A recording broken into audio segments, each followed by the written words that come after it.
अभी हमने आपको व्याकरण में संज्ञा सर्वनाम के बारे में उदाहरण देकर आपको हमने समझाया है, जो कि पहले पिछली कक्षा में पढ़ चुके हो। आज हमने उसकी पुनरावृत्ति की है। अब इसके आगे हम विशेषण और क्रिया विशेषण को भी समझ रहे हैं कि विशेषण क्या है और क्रिया विशेषण क्या है। तो विशेषण किसे कहते हैं? जो शब्द संज्ञा अथवा सर्वनाम की, बताइए। हाँ, फिर से एक बार बताइए, विशेषण किसे कहते हैं? जो शब्द संज्ञा अथवा सर्वनाम की विशेषता प्रकट करते हैं उन्हें हम विशेषण कहते हैं। हाँ, अब इधर हमने दूसरे भाग में क्रिया विशेषण भी लिखा है। तो जैसा कि आप जानते हो कि क्रिया किसे कहते हैं, तो अब ये क्रिया विशेषण है। तो क्रिया विशेषण किसे कहते हैं? जो शब्द क्रिया की विशेषता प्रकट करते हैं उन्हें हम क्रिया विशेषण कहते हैं। अब दोनों में अंतर क्या है उसको हम आज हम आपको उदाहरण के द्वारा समझाते हैं। तो पहले विशेषण किसे कहते हैं? जो शब्द संज्ञा अथवा सर्वनाम की विशेषता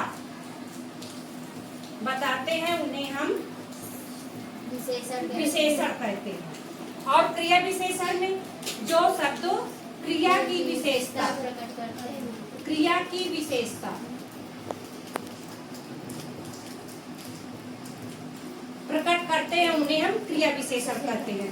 तो दोनों में अंतर समझ में आ रहा है। अब हम विशेषण के उदाहरण फिर क्रिया विशेषण के उदाहरण बताते हैं। तो जैसे कि आप जानते हो कि विशेषण के उदाहरण होते हैं जो संज्ञा और सर्वनाम की विशेषता बताएं। तो हमें मालूम है कि संज्ञा किसे कहते हैं। जैसे कि राधा क्या हो गई? क्या है वो? संज्ञा है। तो राधा संज्ञा है। तो राधा तो सिर्फ एक नाम संज्ञा हो गया, लेकिन इसकी विशेषता क्या है? तो हम कहेंगे कि राधा एक लंबी लड़की है।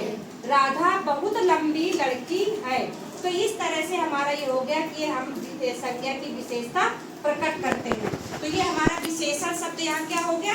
लंबी लड़की या लंबी राधा। तो हम लंबी लड़की कहेंगे इसमें।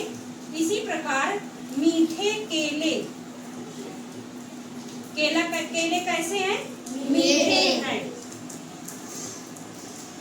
होशियार छात्र,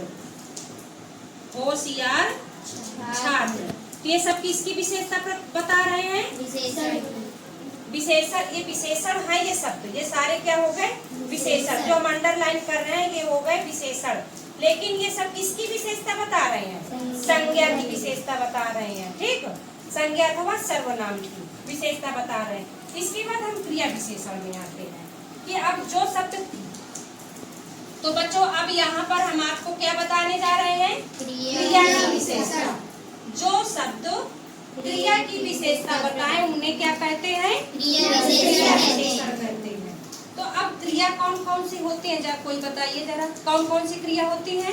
काम करना। हाँ, जोर से बोलो। काम करना और लिखना, पढ़ना, दौड़ना, खाना खाना, है ना, गाना, उठना, बैठना, सब क्या है? ये क्रिया है।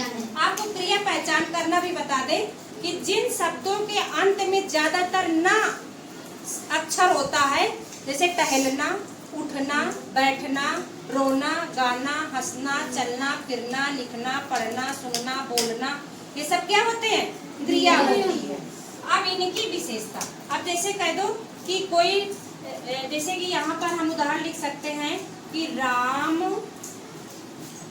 दौड़ रहा है। राम दौड़ रहा है। तो यहाँ पर कोई विशेषता तो हो नहीं रही है। दौड़ रहा है, लेकिन कैसे दौड़ रहा है? कि धीरे दौड़ रहा है कि तेज दौड़ रहा है? तो हम यहाँ पर अब विशेषण शब्द जोड़ेंगे। राम तेज दौड़ रहा है। राम तेज दौड़ रहा है। तो अब आप बच्चों बताइए कि यहाँ पर दौड़ के साथ हमने कौन सा शब्द जोड़ दिया? तेज। तो तेज क्या हो गया? विशेषण। किसकी विशेषता बता रहा है? क्रिया की। ये क्या हो गया? क्रिया। इसी प्रकार महेश सुरीला गा रहा है। अब गाना भी कई तरह का होता है कि कोई अच्छे ढंग से गा लेता है, कि कोई बहुत ही अच्छे लय सुर से गाता है। तो अब ये बताइए कि यहाँ पर इस वाक्य में ऐसा क्रिया कौन सा शब्द है, बताइए। गाना है ना, गा रहा है, क्या है ये क्रिया। अब किस तरह का गा रहा है, सुरीला या मीठा गा रहा है।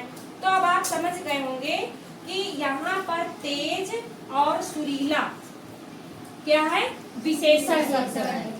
और किसकी विशेषता बता रहे हैं, किसकी बता रहे हैं, क्रिया की, दौड़ना क्रिया और गाना क्रिया।